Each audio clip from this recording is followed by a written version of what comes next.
that you can vaguely sing in tune and have some ability as a songwriter.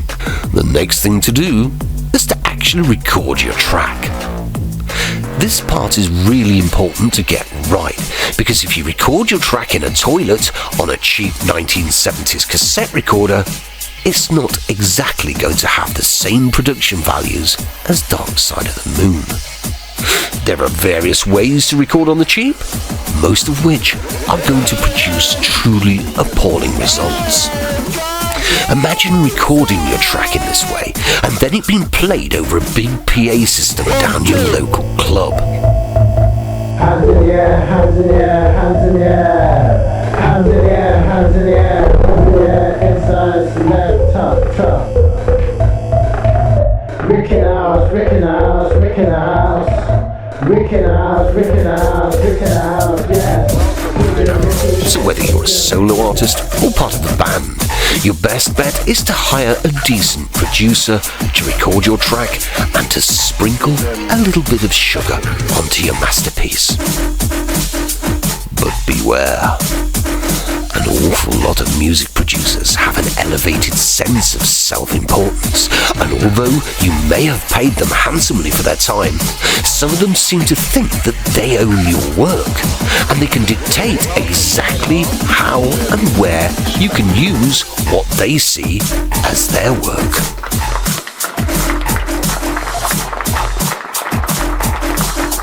Now, I'm not a big fan of legal bullshit or contracts, certainly not at this early stage of your fledgling career in music, as this is almost always a one-way ticket to losing shed loads of money, usually to solicitors, whose main advice is to always pay them for even more bullshit advice.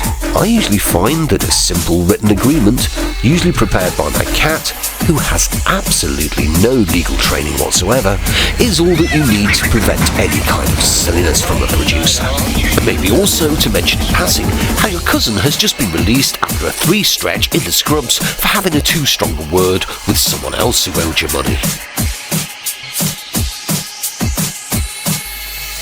So now you have your banger of a track, professionally recorded, mixed and mastered, all ready to unleash into the world. The next thing to do is to think about shooting a music video. The first thing not to do when planning a budget music video is to watch a ton of Snoop Doggy Dogg, Lil Wayne or P. Diddy videos for inspiration. Not unless you have upwards of $100,000 to blow on your video and have friends in LA and Monaco. But if you have anything over $500 to spend, then I strongly suggest that you give Round the Corner Films a quick call and ask to speak to Leonard. You can tell him that I sent you. The other thing not to do when starting to plan a music video on a tight budget is not to sit down with a blank piece of paper, trying desperately to come up with great ideas, because the chances are that you won't actually be able to afford to shoot any of these great ideas. The first thing to think about is, what do you have access to? You might have an uncle with a remote castle in the Scottish Highlands. Your mum's new boyfriend might have a Ferrari that you could borrow for the afternoon. Your mate Simon might have an old World War II tank covered in graffiti sat in his back garden. Your Uncle Jeff might even be able to lend you a train. The bloke around the corner might have a rather interesting classic car that you could hire for about 50 quid. You could persuade the checkout girl from your local co-op to let you take her to a remote abandoned house in the country, strip her naked and tie her to a wheelchair while you menacingly water the plants and do the hoovering. You might happen to have a gay great uncle from Peterborough who has a yacht in Monaco that you could use for the day in exchange for a few bottles of decent wine and a back massage. You might have an abandoned theme park at the bottom of your garden. Or you could simply go for the one-size-fits-all option of shooting your video in an abandoned lunatic asylum.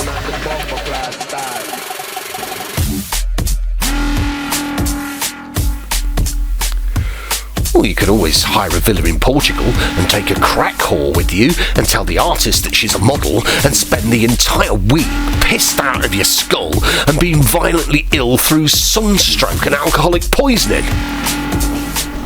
Just a thought.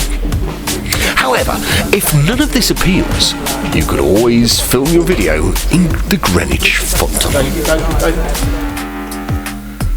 The other thing to avoid are clubs. When you see a music video that has a club setting, they've not just taken a camera into a club. Clubs tend to be dark places and are far from ideal places to shoot music videos. And then there's the small matter of the hordes of sweaty, off-their-face randoms who want to flash their tits and generally get in the way. Oh, and the other small matter that you'll be thrown out by the bouncers about 10 seconds after you start filming. When you see a club in a music video, more often than not, it's a purpose-built set that has been professionally lit, and everyone on set are paid extras or dancers who sit in the corner quietly between takes and do exactly what they're told to do. Do not, under any circumstances, hire a shitty club on a trading estate near Basildon and invite all your friends down on a Wednesday afternoon telling them that you're putting a free bar on. Because everything will be absolutely fine for about the first 10 minutes before it descends into drunken chaos and the inevitable bitch fight.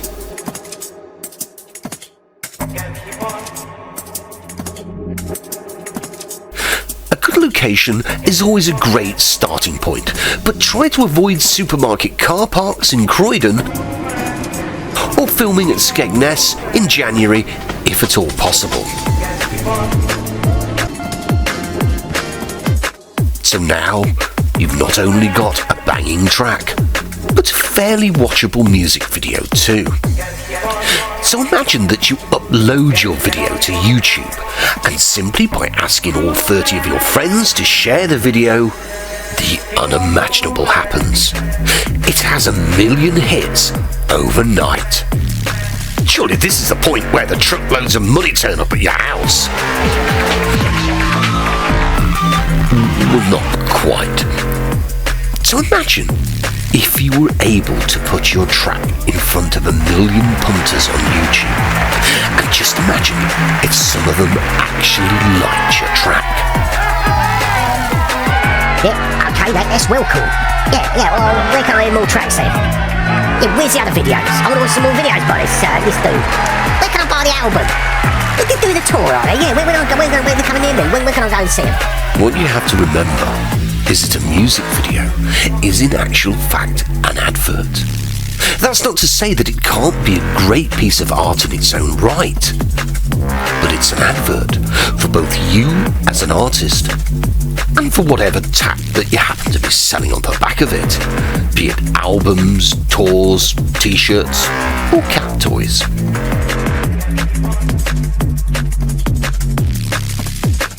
I often see artists who put out a teaser for their new video, even when they have no fan base other than their immediate friends and family. So that's an advert to try to get you to watch a bigger advert that leads down a blind alley because you haven't actually produced anything to sell yet. But you will do once the money starts rolling in.